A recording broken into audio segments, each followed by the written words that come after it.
Hi, I'd like to start off with a story. It involves an elephant in the room.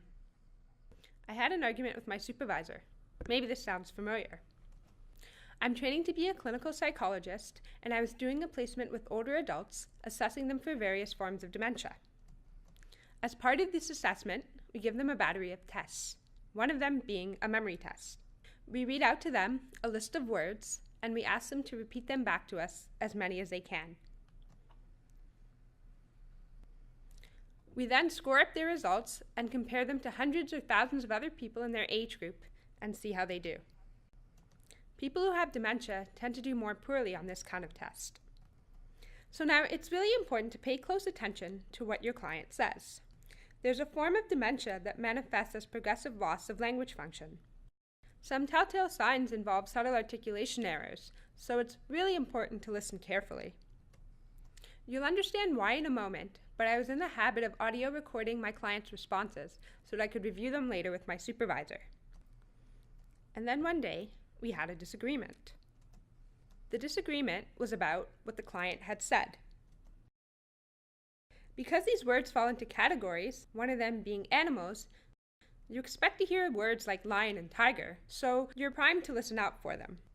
I thought I had heard lion, but my supervisor said that she had heard something else, and that would have been an incorrect response. We listened to the tape several times. I persisted because I'm stubborn, and she insisted. But there's one other piece of information that you need to know here. I have a severe to profound hearing loss. I wear 2 hearing aids. With them, I have closer to a mild hearing loss, but without them, I hear nothing. Up until this day, I knew that my hearing wasn't as good as other people's. Granted, I've never had anything else to compare it to. But up until this moment, I had thought of it or framed it as, I simply just don't hear as much or with the same richness as everybody else. I never thought that I could so vividly mishear something.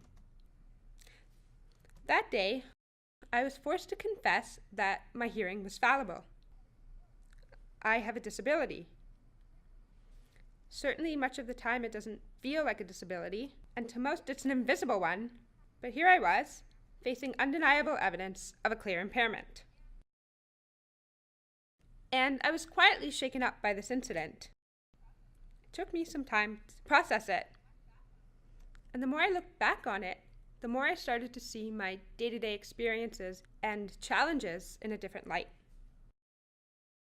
What I found was that the impact of this incident started to deconstruct these notions of self-sufficiency that I had hid behind. I had built up this perception of myself as being just fine, and just like everyone else. We all have our own narratives about ourselves. Mine just involved doing whatever I could to cover up my disability, to pretend it wasn't there. But in the wake of being disillusioned, I began to see things a little bit differently. I would acknowledge and recall how I would go out to dinner with my friends and colleagues. I had trouble following the conversation. I felt left out of social situations, but I wouldn't say anything. In the classroom, I had difficulty following along. But again, I didn't say anything.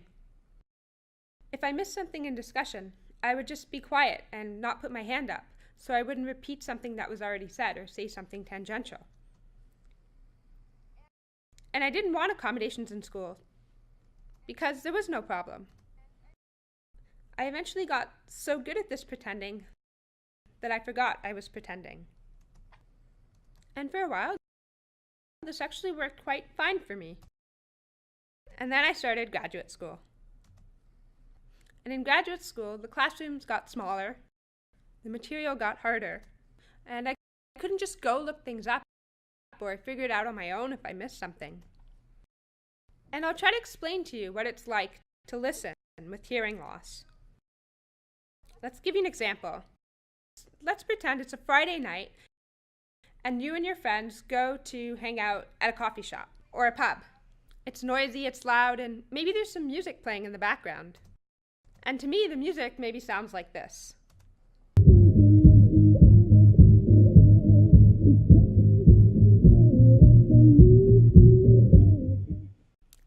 it's noisy and it's loud and you're having a conversation and maybe you miss a word or two here and there, but in general you don't really notice. You can make up for it, you can fill in the blanks.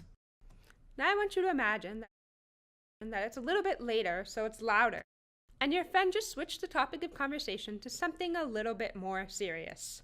And maybe you're talking about politics or philosophy, or how much Justin Bieber looks like Miley Cyrus.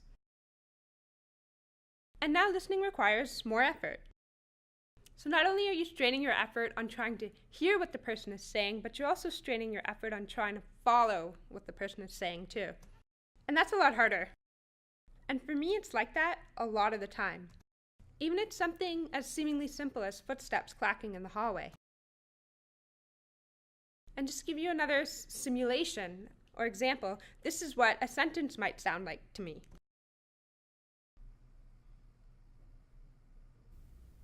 The police returned to the museum. I've been able to compensate most of the time, but eventually the demands of the situation exceeded my abilities to cover it up. And I noticed this was happening more and more often. Class participation was suddenly a very substantial proportion of our grade. I had Skype lectures that I couldn't follow. I had therapy videos for assignments, but I needed subtitles. Otherwise, it's like watching a foreign film without the subtitles. You can make out the general plot, but not much else. But it wasn't until that simple confrontation with my supervisor that I became fully dislodged from my denial. And the shattering of that illusion made me realize that all of this denial and avoidance and minimization has a cost. And that cost is shame. Hiding from my disability meant that I was ashamed of it. And the more I hid it, the more ashamed I became. When I was younger, my difficulties hearing and my crazy hair, thanks Mom, meant that I was subject to some teasing. And I was self-conscious. People saw that I was wearing hearing aids, and they would come up to me, and they would ask me, "Are you deaf?" Thinking that didn't make sense, I asked them to say it again. And again they would say, "Are you deaf?" What these naturally curious 5-year-olds with poor articulation skills really meant to ask was, "Are you deaf?" I instead felt horrifically embarrassed and ashamed, and did whatever I could to escape that situation, perhaps like any 8-year-old would. But here's the thing. When you're embarrassed or ashamed about something, your entire demeanor, your attitude, your disposition, all of it changes. And people notice. And they become afraid to ask you about anything because they don't want to embarrass you or cause you any discomfort. And this is quite unfortunate because people are naturally curious. And so many of them just avoid making the first move because they don't want to misstep. And this creates a feedback loop because the more shameful I felt, the more distance I put between myself and others. This meant that I felt even more ashamed and created even more distance and an even greater gap. And the more I did, the less others asked. The more my teachers and supervisors bought this notion of self-sufficiency, the more I believed it too. You know what? There's a piece missing here, and we need to acknowledge it. We need to understand how this sense of shame and how that operates on a larger societal scale. And here's what I realized. It's not just that I didn't talk about it, but it's also that we as a society in general don't talk about it. There's a lack of systemic education about disability and awareness in schools. So this places the onus on you guys, as individuals, to go and seek out these opportunities. And they often don't happen very naturally. And so now not only are we left without a common frame of reference, but when we don't talk about something, we assume that there's a reason for it. Right? So not only does silence create these gaps in knowledge, but silence begets shame and stigma. We assume that we're not supposed to talk about it. and it becomes a shameful secret. Even if it's something that's staring you straight in the face. And the other consequence of silence is and misperceptions. So why is it that when I contact a doctor of psychology asking for subtitles for educational therapy videos, I'm met with the response of, we don't have them, okay, but perhaps you can use headphones to boost the volume. Well, here's the thing. When you have trouble hearing, it's a problem of volume and clarity. So as my supervisor has said, if you're short-sighted, we can make the room brighter and brighter and brighter. But that doesn't mean you're going to be able to see it more clearly. So even if the most educated amongst us is misguided about how to accommodate individuals with disability, this suggests that there's something very fundamentally awry here. And this lack of shared knowledge of accessibility means that the burden of advocacy falls squarely on the shoulders of those who are most vulnerable. As a student, I felt that I constantly had to advocate for myself and what I needed in the classroom. And at times, I felt that my requests were met by challenges from my instructors who questioned whether I actually needed these accommodations. And you know what? This is frustrating for me because unlike my parents or my sister, my hearing loss isn't noticeable. I don't speak any differently than the average person. But I need the accommodations nonetheless. And because I was too embarrassed or ashamed to speak up for myself, I didn't feel like I could advocate for myself as much as I needed to. And you know what? Hearing loss may affect us all at some point in our lives when we get older. And difficulties hearing, being deaf or hard of hearing, it's not just about being unable to hear. A hearing impairment affects your ability to communicate, to engage in social situations, to participate in society. And all of us, we might feel a diffuse sense of responsibility. But we all have to do our share to help fill in these gaps of silence.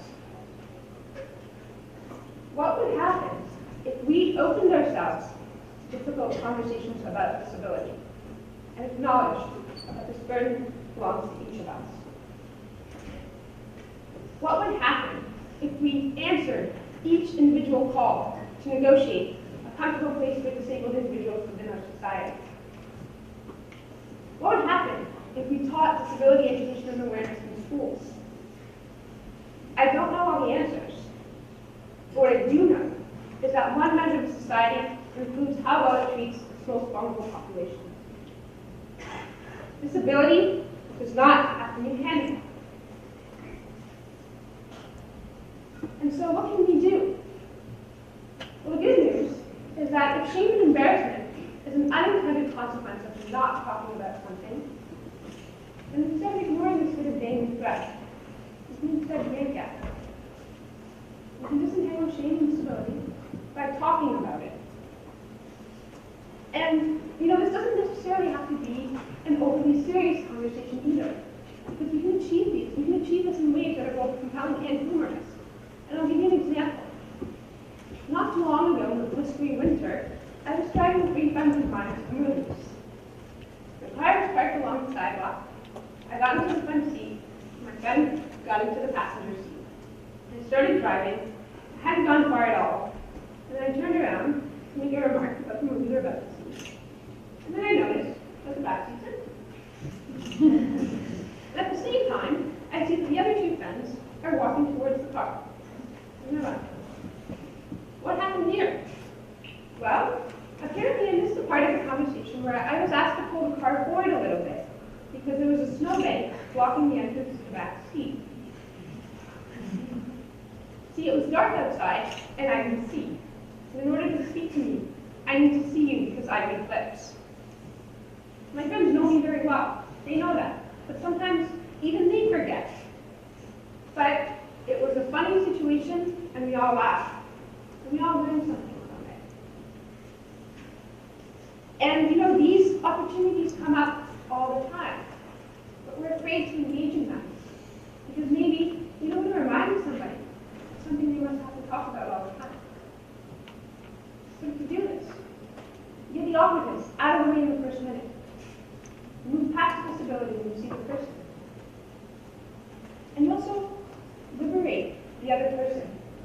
preoccupation of wondering if you've noticed they have a disability, or what you're thinking about.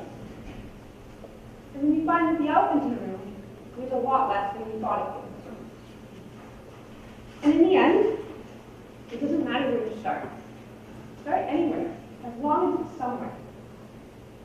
Ask questions and be curious. Be honest with yourself about your discomfort, because it's normal. We all have it. And don't be afraid to treat us like you would any other person. And for those of you on the other side, whether you have a disability or you're dealing with something else that maybe not everybody knows about, but knows a lot about, as we've heard today, do your best to honor this curiosity so that we can encourage conversation and understanding.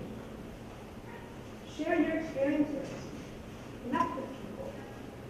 Be proud of what you can offer. And I won't lie to you. Doing this, it may not be easy. And I can tell you, it certainly has not been easy for me. But that's exactly why it matters. Don't underestimate the power of a single human interaction. Because it was one person and one conversation that led to a sequence of events that compelled me to come here and speak today about something that I never thought I'd be able to so openly share. And we all do this. We all play our part. And next time, that 8-year-old just might be able to have that conversation.